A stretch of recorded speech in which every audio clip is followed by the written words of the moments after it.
ہمارا دل اسلامی ہوگا تو پھر ہمیں فتوے صحیح ملیں گے دل سے، بغیر پڑھے تو صحیح فتوے نہیں آتے نا۔ پھر ایسے ہے کہ اللہ تعالیٰ کی طرف سے دل میں بات ہلکا ہو جاتی ہے کہ یہ صحیح ہے، یہ غلط ہے، یہ کر لو، یہ نہ کرو۔ اس لیے ان ایسے فرقہ بندی سے اور ایسے جھگڑوں سے مسلمانوں کو ہمیں محفوظ رہنا چاہیے۔ اللہ سب کو محفوظ رکھے۔ تو وہ پہلے تو مسلمانوں کے خلاف اکٹھے تھے، لیکن اب وہ ایک دوسرے سے لڑ رہے ہیں۔ یہودی کہہ رہے ہیں کہ عیسائی کسی سیدھے راستے پہ نہیں ہے، عیسائی کہہ رہے ہیں کہ یہودی سیدھے راستے پر نہیں ہے۔ اللہ تعالیٰ فرماتے ہیں کہ حالانکہ وہ دونوں کتاب پڑھتے ہیں۔ پھر فرمایا کذالک قال لا یعلمون مثل قولہم، کذالک اسی طرح، قالا کہا، لا یعلمون جو نہیں جانتے، مثل قولہم مثل مانند، قولہم ان کی بات، فاللہ پس اللہ، یحکم فیصلہ کر دے گا، بینہم ان کے درمیان، یوم القیامتی قیامت کے دن، فیما اس میں جو کانو وہ تھے، فیہی اس میں، یختلفون اختلاف رکھتے۔ اب اللہ تعالیٰ تو قیامت کے دن ہی ان کے درمیان فیصلے کریں گے ان جھگڑوں کے، کہ کون صحیح ہے اور کون غلط ہے۔ اب اس میں ایک تیسری قوم بھی شامل ہو گئی ہے۔ اللہ تعالیٰ نے فرمایا کذالک قال الذین لا یعلمون، اسی طرح کہا ان لوگوں نے جو نہیں جانتے تھے۔ مفسرین کرام فرماتے ہیں کہ لا یعلمون سے مراد وہ لوگ ہیں جو مشرکین مکہ ہیں، مشرکین مکہ جن پہ کوئی کتاب نہیں اتری، تو وہ جاہل لوگ تھے، جاہل عرب تھے جن پر کوئی کتاب نہیں اتری تھی۔ اب قرآن پاک ان کی طرف آیا، اللہ کے نبی لے کے آئے صلی اللہ علیہ وسلم، لیکن وہ لوگ اب دوسروں کو غلط کہہ رہے ہیں۔ جب انہوں نے دیکھا کہ یہ ایک دوسرے کو غلط کہہ رہے ہیں تو وہ ان دونوں کو غلط کہنے لگ گئے، تو اس طرح یہ فتنہ بڑھتا چلا گیا۔ پھر اللہ تعالیٰ نے فرمایا اللہ تعالیٰ قیامت کے روز ان کے درمیان فیصلہ کرے گا جو یہ اختلاف آپس میں رکھتے ہیں۔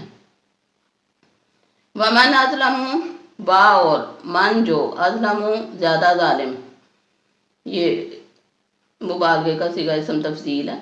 ممن منع سے جو منع کرے، روکے، مساجد اللہ اللہ کی مسجدوں سے، ان یہ کہ یذکر ذکر کیا جائے، فی اسمہ اس میں اس کا نام، وسعی اور کوشش کرے، فی خرابیہا اس کی خرابی کی۔ پس منظر میں واقعہ ہے صلح حدیبیہ کا۔ نبی پاک صلی اللہ علیہ وسلم جب مکہ سے ہجرت کر کے مدینہ آئے تو ظاہر ہے نبی پاک صلی اللہ علیہ وسلم کو کتنا، اپنے ہر ایک کوئی ہوتا ہے اپنے ملک سے، اپنے وطن سے، اپنے شہر سے، اپنے گھر سے محبت ہوتی ہے۔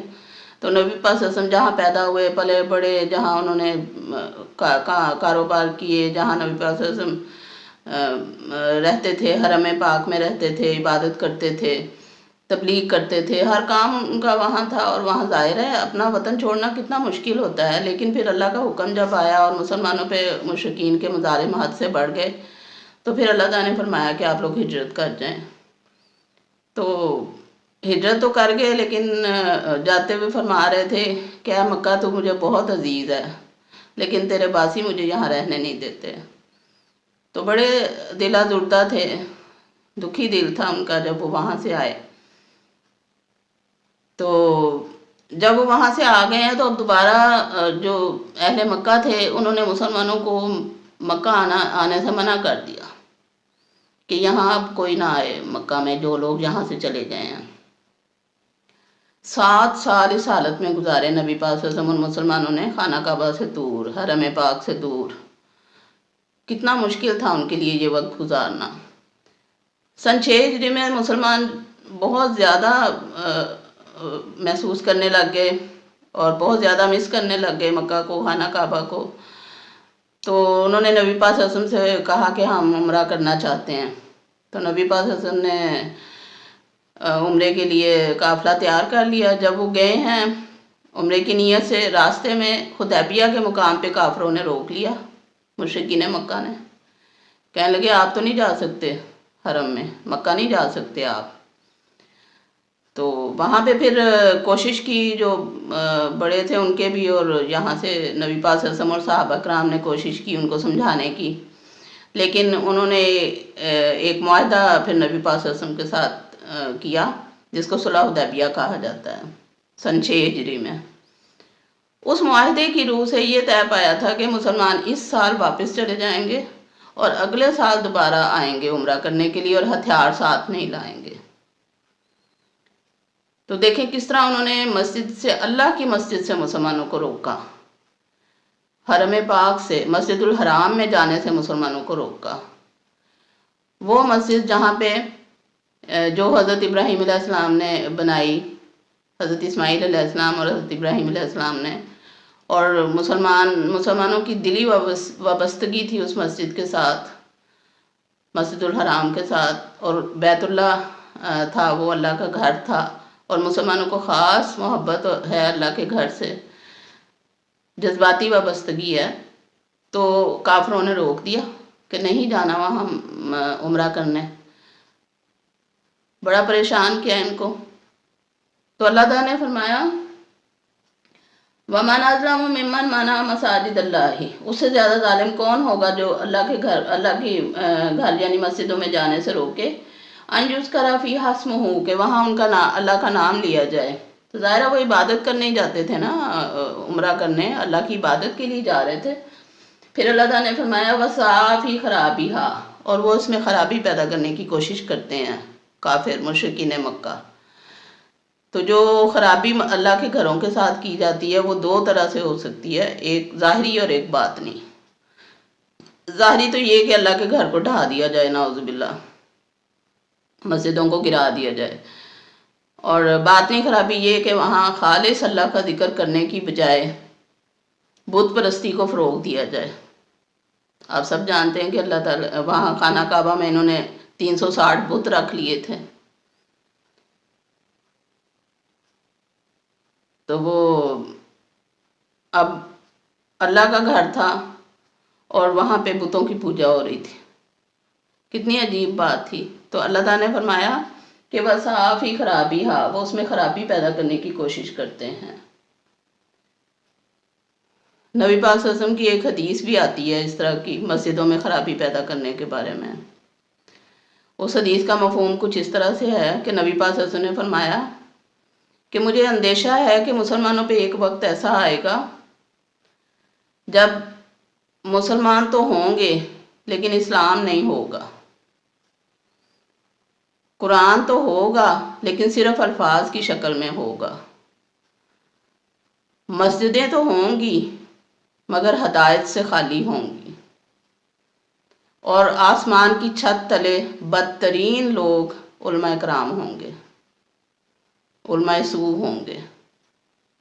دیکھیں کتنی بڑی بات ہے کہ نبی پاک صلی اللہ علیہ وسلم نے اس طرح سے ارشاد فرمایا، اور یہ ہمارے لیے سوچنے کا مقام ہے، اور اس بات پہ ہمیں بہت سنجیدگی سے غور کرنا چاہیے کہ ہمیں اگر مسجدیں ہیں، مسجدوں میں جاتے ہیں تو ہدایت کے لیے جانا چاہیے، نہ کہ فرقہ بندی کے لیے جانا چاہیے۔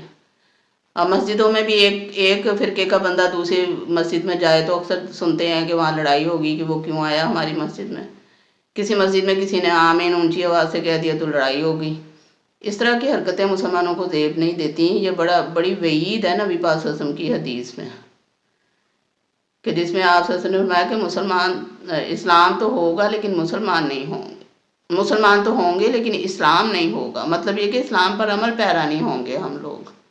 عمل پیرا تو تبھی ہو سکتے ہیں کہ اسلام کو پڑھیں۔ وہ سید مودودی تعلیمات میں لکھتے ہیں نا کہ پہلے مسلمان بناؤ بچوں کو، پھر ڈاکٹر بناؤ، پہلے مسلمان بناؤ پھر انجینئر بناؤ، پہلے مسلمان بناؤ پھر انہیں ٹیچر بناؤ۔ مطلب یہ کہ پہلے انہیں اسلام کی بنیادی تعلیمات ہوں، اس کے بعد پھر دنیاوی تعلیم حاصل کریں، کیونکہ صرف دنیاوی تعلیم دے دی بچوں کو تو وہ تو ان پڑھ، وہ تو پڑھا لکھا جاہل رہ جائے گا، کیونکہ تعلیم تو وہی ہے جو قرآن کی اور حدیث کی ہے۔ نبی پاک صلی اللہ علیہ وسلم نے کون سی تعلیم دی تھی مسلمانوں کو؟ قرآن اور حدیث کی تعلیم دی تھی نا، اور صحابہ کرام نے آدھی دنیا فتح کر لی تھی۔ تو صرف ایمان، تقوی اور جو ایمان کی مضبوطی اور اللہ تعالیٰ پہ توکل اور بھروسہ اور یقین اور جو اتحاد، مسلمانوں میں اتفاق، یہ چیزیں تھیں جو قرآن و حدیث کے مطابق تھیں، جس کی وجہ سے انہوں نے آدھی دنیا فتح کر لی تھی۔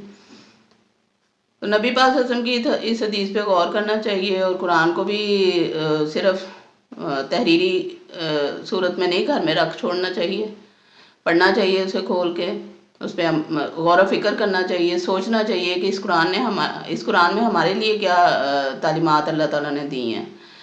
یہی وقت ہے، پتہ نہیں کتنا وقت ہے ہمارے پاس، کتنا نہیں، تو دن کے 24 گھنٹوں میں کم از کم 1 گھنٹہ ضرور نکالیں جس میں قرآن پڑھیں، قرآن کو سمجھیں، قرآن کا ترجمہ پڑھیں، حدیث پڑھیں، تاکہ خود کو ڈھال سکیں اس سانچے میں جس کو اللہ پسند کرتا ہے، اللہ کے پسندیدہ مومن بندے بننے کے لیے، تاکہ اللہ ہم سے راضی ہو جائے اور آخرت میں ہم کامیاب ہو جائیں۔ اللہ تعالیٰ آپ کو اور ہمیں توفیق دے۔ تو اللہ تعالیٰ نے فرمایا وہ خرابی پیدا کرنے کی کوشش کرتے ہیں مسجدوں میں، مشرکین مکہ کا ذکر ہو رہا ہے، کیونکہ آگے چل کے پھر مشرکین کا اور تحویل قبلہ کا ذکر ہونے والا ہے، تو یہ تمہیداً یہ ذکر یہاں پہ ان کا آ گیا۔ پھر فرمایا اولئک، یہی وہ لوگ ہیں، ما کان لہم، نہیں ہے، لہم لیے ان کے، ان یدخلوہا، کہ وہ داخل ہوں اس میں، مسجد میں، الا خائفین، سوائے ڈرتے ہوئے۔ اللہ تعالیٰ فرماتے ہیں کہ ان لوگوں کو تو اللہ کے گھر میں ڈرتے ہوئے داخل ہونا چاہیے، اور اللہ تعالیٰ کی عبادت میں، اس کی فرما برداری میں رہنا چاہیے، کجا یہ کہ انہوں نے وہاں بت رکھ لیے ہمیں۔ لہم، ان کے لیے، فی الدنیا، دنیا میں، خزی، رسوائی ہے، ولہم، اور ان کے لیے، فی الآخرۃ، آخرت میں، عذاب عظیم، بڑا عذاب ہے۔ اب یہ جو مشرکین مکہ کر رہے تھے ان کے بارے میں اللہ تعالیٰ نے فرمایا کہ ان کے لیے دنیا میں بھی رسوائی ہے اور آخرت میں ان کے لیے بہت بڑا عذاب ہے۔ وَلِلَّهِ الْمَشْرِقُ وَالْمَغْرِبُ، اور للہ، اللہ کے لیے، المشرق مشرق، والمغرب مغرب، فَأَيْنَمَا، پس جہاں کہیں، تولو، تم منہ پھیرو، فَثَمَّ، پس پاؤ گے، وجہ اللہ، اللہ کا رخ۔ اب یہاں پس منظر یہ ہے کہ یہودی جو تھے وہ یہودی اور عیسائیوں کا ذکر شروع ہوا تھا، تو یہ لوگ ایک ہی قبلے کو مانتے تھے، بیت المقدس کو، لیکن ہوتا یہ تھا کہ عیسائی مشرق کی طرف رخ کر کے انہوں نے ایک جگہ اپنی مخصوص کر لی تھی، مشرق کی سمت، اور یہودیوں نے مغرب کی سمت مقرر کر لی تھی۔ عیسائی مشرق کی طرف منہ کر کے عبادت کرتے تھے، یہودی مغرب کی طرف رخ کر کے عبادت کرتے تھے۔ تو اللہ تعالیٰ نے فرمایا کہ مشرق اور مغرب تو اللہ ہی کے لیے ہیں، فَثَمَّ وَجْهُ اللَّهِ، بس تم مشرق کی طرف رخ کرو یا مغرب کی طرف، تم ہر جگہ اللہ ہی کو پاؤ گے، کیونکہ اللہ تو ہر جگہ ہے نا موجود، اللہ تعالیٰ کے لیے کوئی خاص سمت مقرر نہیں ہے۔ اگر ہم لوگ بھی خانہ کعبہ کی طرف رخ کر کے عبادت کرتے ہیں تو اس کا مطلب یہ نہیں ہے کہ اللہ تعالیٰ مغرب میں ہی ہے، بس یہ صرف ایک اجتماعیت اور یکسانیت پیدا کرنے کے لیے اللہ نے قبلہ کو مقرر کر دیا ہے۔ جیسے وہ کہتے ہیں نا غالب کے، ہے پرے سرحد ادراک سے اپنا مسجود، قبلہ کو اہل نظر قبلہ نما کہتے ہیں، وہ تو قبلہ نما ہے، اس لیے کہ مسلمان اکٹھے ہوں، ان میں اجتماعیت ہو، یکسانیت ہو، اتفاق ہو، یہ ساری چیزیں اکٹھے رکھنے کے لیے ایک قبلہ مقرر کر دیا گیا، ورنہ اللہ تو ہر جگہ ہے۔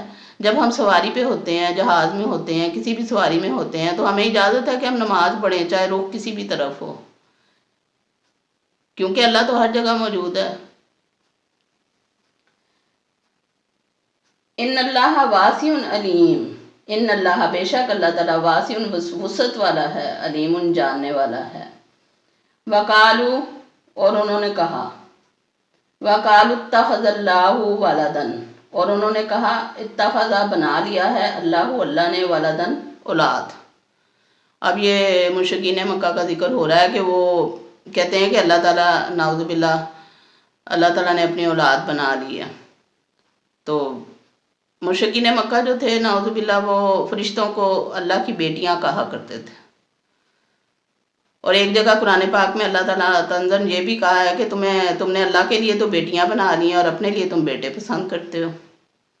اور اسی طرح یہودی جو تھے، وہ ان کا ایک گروہ تھا، وہ حضرت عزیر علیہ السلام کو اللہ کا بیٹا کہتا تھا، نعوذ باللہ۔ جب ایک دفعہ قرآن پاک میں آتا ہے، جب عزیر علیہ السلام ایک دفعہ ایک جگہ سے گزر رہے تھے اپنے گدھے پر سوار، تو انہوں نے راستے میں دیکھا کہ ایک بستی الٹی پڑی ہے، چھتیں گری ہوئی ہیں اور لوگ مرے پڑے ہیں اور ہڈیاں گل سڑ گئی ہیں۔ تو حضرت عزیر علیہ السلام نے وہاں رک گئے اور اللہ تعالیٰ سے پوچھا کہ یا اللہ، یہ لوگ، ان لوگوں کو تو کیسے زندہ کرے گا دوبارہ؟ یہ تو بالکل مٹی میں مل کے مٹی بن چکے ہیں، ہڈیاں تک گل سڑ گئی ہیں۔ تو اللہ تعالیٰ نے انہیں موت دے دی، حضرت عزیر علیہ السلام کو۔ اب جب وہ فوت ہو گئے تو اس کے بعد 100 سال بعد اللہ تعالیٰ نے ان کو جگایا۔ 100 سال بعد وہ اٹھے ہیں تو اللہ تعالیٰ نے ان سے کہا کہ دیکھو تمہارا کھانا جو تم ساتھ لے کے آئے تھے ابھی تر و تازہ پڑا ہے، اور اپنے گدھے کی طرف دیکھو کہ وہ کس طرح سے گل سڑ گئی ہیں، اس کی ہڈیاں بھی، اور وہ کس طرح مر کے خاک ہو گیا۔ پھر حضرت عزیر علیہ السلام کے دیکھتے ہی دیکھتے اس گدھے کی ہڈیاں جڑیں اور اس پہ گوشت چڑھا اور اس کے اوپر جلد چڑھی اور وہ کھڑا ہو گیا گدھا بن کے۔ تو اللہ تعالیٰ نے فرمایا کہ میں اس طرح زندہ کروں گا مردوں کو۔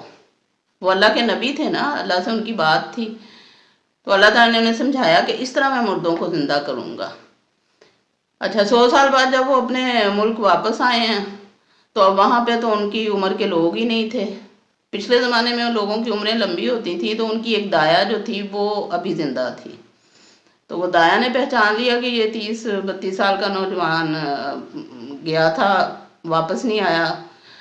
تو اس نے کہا کہ یہ تو حضرت عزیر علیہ السلام ہے، تو لوگ جو تھے وہ ضعیف الاعتقادی میں مبتلا ہو گئے، کہنے لگے کہ ہو نہ ہو نعوذ باللہ یہ اللہ کا بیٹا ہے۔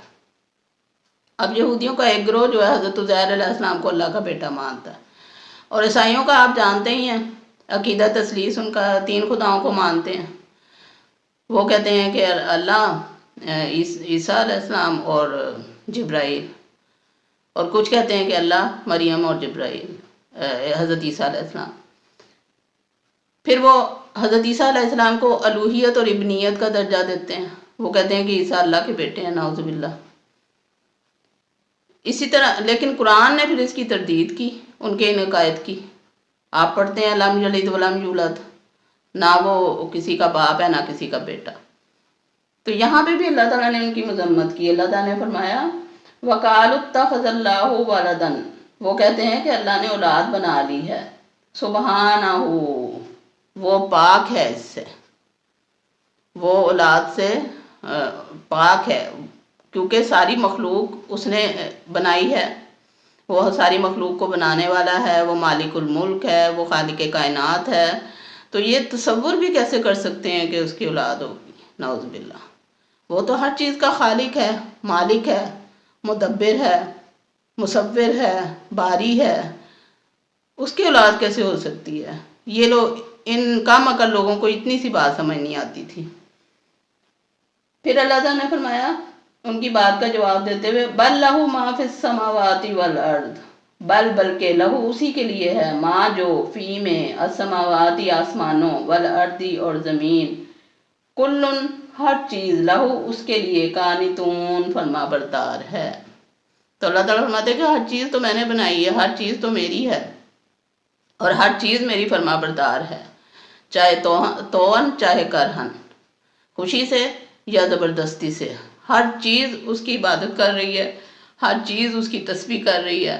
جو بھی اللہ نے مخلوق بنائی ہے، جتنی بھی مخلوقات بنائی ہیں اللہ تعالیٰ نے، ہر چیز، زمین و آسمان، چاند ستارے، سورج، چرند پرند، درخت، انسان، ہر چیز زمین کے اندر، اوپر، باہر، آسمانوں میں، آسمانوں کے اوپر، ہر جگہ جو بھی چیز اللہ نے بنائی ہے، ایک تو ہم تصور بھی نہیں کر سکتے اتنی ساری چیزیں اللہ تعالیٰ نے بنائی ہیں، سوچنے بیٹھے تو دماغ ہی تھک جائے انسان کا۔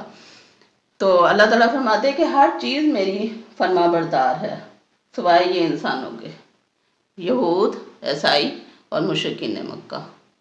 اللہ ہمیں ہدایت دے۔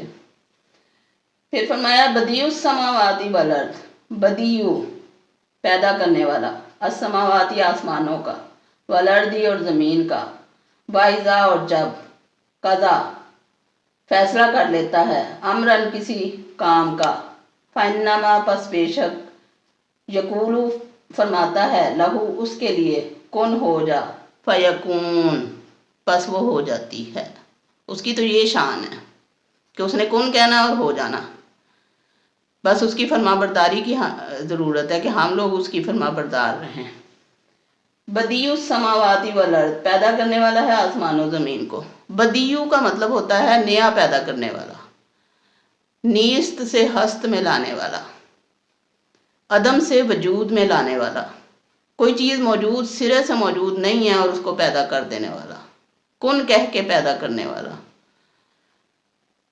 ایک لفظ ہوتا ہے تخلیق، خلق کرنا، تخلیق کرنا، ایک ہوتا ہے بدا یا یبدأ، جس کا مطلب ہے کہ نئی چیز بنانا۔ شاہ ولی اللہ نے حجت اللہ البالغہ کا جو پہلا چیپٹر ہے اس میں اللہ تعالیٰ کے یہ 3 اوصاف بیان کیے ہیں کہ اللہ تعالیٰ کے اعمال عموماً 3 چیزوں پر مشتمل ہیں۔ ایک یہی ابداع، بدیع سے ابداع، نیا پیدا کرنا، اور دوسرے خلق، اور تیسرے تدبیر۔ ابداع، خلق اور تدبیر۔ ابداع کا مطلب ہے کہ جو چیز موجود نہیں ہے اسے پیدا کر دیا، کن کہہ کے بنا دیا۔ خلق کا مطلب ہے تخلیق کرنا، کہ جو چیز پہلے سے موجود ہے اس سے دوسری چیز بنا دینا۔ جیسے اللہ تعالیٰ نے آدم کو گارے سے بنایا، فرشتوں کو نور سے بنایا، جنوں کو نار سے بنایا، تو پہلے سے ایک چیز موجود تھی جس سے دوسری چیز بنا دی، اس کو کہتے ہیں خلق۔ اور ابداع مطلب نئی چیز بنا دینا۔ ابداع سے ہی بدعت کا لفظ بھی نکلا ہے، جس کا مطلب ہے جو چیز دین میں نہیں ہے وہ بنا دینا خود سے، اس کو بدعت کہتے ہیں جو سنت کے خلاف ہوتی ہے۔ تو ابداع اور خلق میں فرق ہے۔ اللہ تعالیٰ بدیع السماوات والارض ہے، ایسا نہیں ہے کہ اسے کسی چیز کی ضرورت ہو کوئی نئی چیز بنانے کے لیے، وہ عدم سے وجود میں لانے والا ہے، وہ نیست سے ہست میں لانے والا ہے، ہاں وہ سب کچھ کر سکتا ہے، وہ علی کل شیء قدیر ہے۔ تو بدیع السماوات والارض، وہ جو اتنا عظمت والا ہے، اس کے لیے یہ بات کر رہے ہیں کہ اتخذ اللہ ولدا، کتنے شرم کی اور ڈوب مرنے کا مقام ہے۔ عقل بہت ہی ان کی کم تھی، عقل تھی ہی نہیں ان میں، اگر ذرا سے بھی عقل ہوتی تو یہ بات نہ کرتے۔ تو پھر اللہ تعالیٰ جس کام کا ارادہ کر لیتا ہے اسے صرف کہتا ہے ہو جا، اور وہ کام ہو جاتا ہے۔